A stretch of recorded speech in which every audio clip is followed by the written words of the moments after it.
सर्दियों में लोग कहते हैं उन्हें भूख ज्यादा लगती है, ऐसा क्यों है? अच्छा, सर्दियों में जो हमारे यहाँ ट्रेंड देखा गया ना, अगर हम बात करें पाकिस्तान में, जैसे हम आजकल बात करते हैं कि जी शुगर के केसेस बहुत ज़्यादा बढ़ रहे हैं। अभी जो रीसेंट डाटा है वो ये कहता है कि पाकिस्तान में तकरीबन 35 मिलियन लोग जो हैं वो शुगर का शिकार हैं। लेकिन अगर हम मोटापे की बात करें तो मोटापे के तकरीबन 38 मिलियन है, मतलब 38 मिलियन लोग मोटापे का भी शिकार हैं, लेकिन उसको बहुत ज़्यादा एड्रेस नहीं किया जाता, क्योंकि जो मोटापा है वो इटसेल्फ जो है वो शुगर, दिल की बीमारियों, इसके अलावा कोलेस्ट्रॉल, ब्लड प्रेशर, जोड़ों की बीमारियाँ, इसके साथ साथ फैटी लिवर की भी एक वजह है। अब जो आपने बात की कि सर्दियों में ऐसा क्यों देखा जाता है, नहीं, तो आपने कहा कि मोटापा जो है वो हार्ट अटैक और जितनी भी डिजीजेज है उनकी जड़ है। जड़ है। लेकिन आजकल अगर देखा जाए जो बिल्कुल स्लिम एंड स्मार्ट लोग हैं उनको भी हार्ट अटैक होता है और सडन डेथ हो जाती है, फिर उनको क्यों होता है? देखिए, उसके अंदर मल्टीपल रीज़न है। कुछ लोगों की जेनेटिक कॉजेज़ होती हैं, मतलब अगर फैमिली हिस्ट्री चल रही है इस्कीमिक हार्ट डिजीज़ की।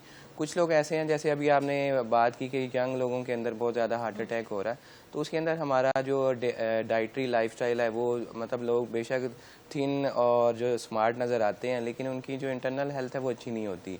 ठीक है, उसके साथ साथ बहुत से लोग ऐसे हैं जिन्हें कार्डिक इश्यूज़ होते हैं, मतलब वो हमारी कुछ दिल की बीमारियाँ ऐसी हैं, जैसे कि अगर हम बात करें कि हार्ट के वॉल्व्स की डिजीज़ होती है, जैसे हाइपरट्रॉफिक ऑब्स्ट्रक्टिव कार्डियोमायोपैथी की बात करें, तो ये एक ऐसी बीमारी होती है जिसमें दिल के वॉल्व तंग होते हैं और अचानक किसी टाइम दिल बंद हो जाता है। ठीक है, तो ये वाली जो कॉजेज़ हैं ये तो जेनेटिकली ही प्रेजेंट होती हैं, मतलब उनके अंदर वॉल्व्स का मसला है या दिल के पट्ठों का मसला होता है, और इसमें रात को लोग सही सोते हैं और सुबह जो है ना उनकी अनफॉर्चुनेटली डेथ हो जाती है। तो इसी तरह कुछ और कार्डियोमायोपैथीज़ भी हैं जो जेनेटिकली लोगों के अंदर फैमिली हिस्ट्री में चल रही होती है। मतलब जब भी हम किसी पेशेंट को हार्ट डिजीज़ के लिए देखते हैं तो हम देखते हैं कि उनकी 40 ईयर्स में से कम उम्र में कितने लोगों की डेथ हुई। तो हमारे यहाँ बेसिकली पाकिस्तान में मसला ये है कि लोग वर्कअप नहीं करवाते, मतलब लोग ये समझते हैं जब हम बीमार होंगे तो तभी टेस्ट करवाने चाहिए, उसके अलावा जो है ना वो शायद वेस्ट ऑफ मनी है। अगर आप नॉर्मल भी हैं तो आपने देखा होगा कि बाहर के मुल्कों में तो ये होता है कि उनकी हेल्थ इंश्योरेंसेज होती हैं, लोग जो है 6 मंथली या ईयरली अपने टेस्ट सारे रूटीन टेस्ट करवा रहे होते हैं।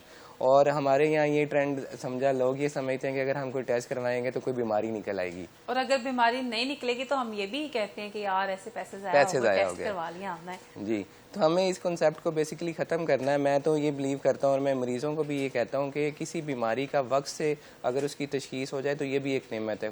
खुदा न खासा आप हार्ट अटैक के साथ इमरजेंसी में आते हैं, या आपको ब्लड प्रेशर का मसला है, ब्लड प्रेशर की वजह से आपको फालिज हो जाता है, आपके गुर्दे ख़राब हो जाते हैं या आपकी आंखें ख़राब हो जाती हैं, तो फिर तो वो इरिवर्सिबल है, उसका हम कुछ नहीं कर सकते। लेकिन अगर आपको ब्लड प्रेशर का मसला है, लोग ये यहाँ पे ये भी कंसेप्ट है कि लोग कहते हैं जी हमें दवाई लग गई है, वो अपनी दवाइयाँ छोड़ देते हैं। अब जैसे स्टडीज़ ये कहती हैं कि अगर किसी मरीज़ को ब्लड प्रेशर का मसला है तो सर्दियों में टेंडेंसी ये देखिए कि ब्लड प्रेशर ज़्यादा रहता है, क्योंकि सर्दी के मौसम में जो हमारी खून की नालियाँ हैं वो तंग हो जाती हैं मौसम के एक्सपोजर की वजह से। तो ब्लड प्रेशर जो एक पेशेंट का रूटीन चल रहा है उसके अंदर वेरिएशन आती है, वो बढ़ जाता है।